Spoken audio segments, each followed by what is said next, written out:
Ayan na. Ay, hindi yung stand-up niya. Parang hindi naman. Makakain tayo yata. Maganda rin naman yung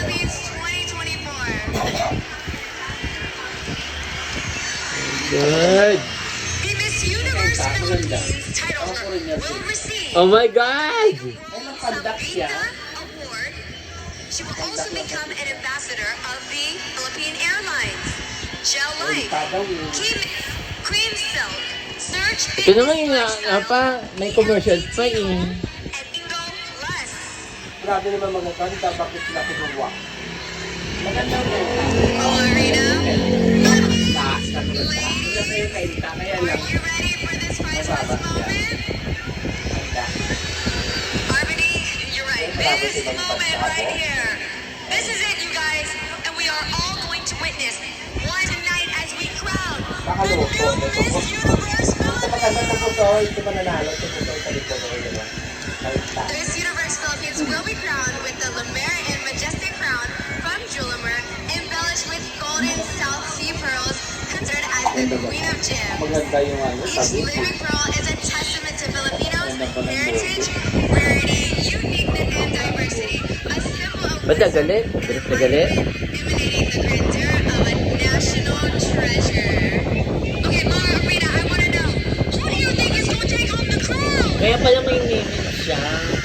Si ano, si Kaita. Di ba pinakita ko sa'yo? Parang ano siya, parang alam na picture. Universe Philippines, followed by the first runner-up. Maganda naman talaga siya. Maganda din yung ano yung format. Ano yung pictures, ano yung face niya. Ngayon laman natin kung yung maganda.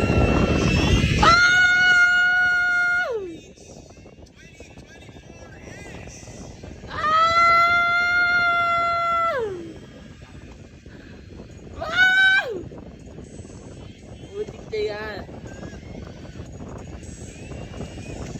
Oh my God!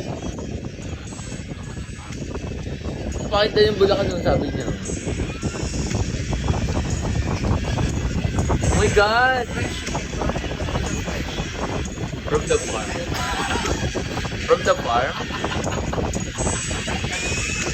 Ah!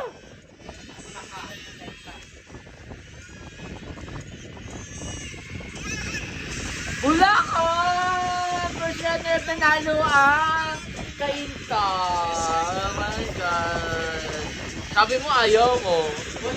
Yeah. So ngayon deserve. Wala. Pag panalo ang Kainta. Eh, panalo ba ang Bulacan? Wala po, tika Bulacan pala. O, tingnan mo yung ano ko, Rolling, hindi kasha, hindi para sa kanya yan.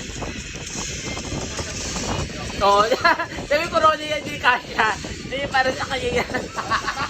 Ah! Ah!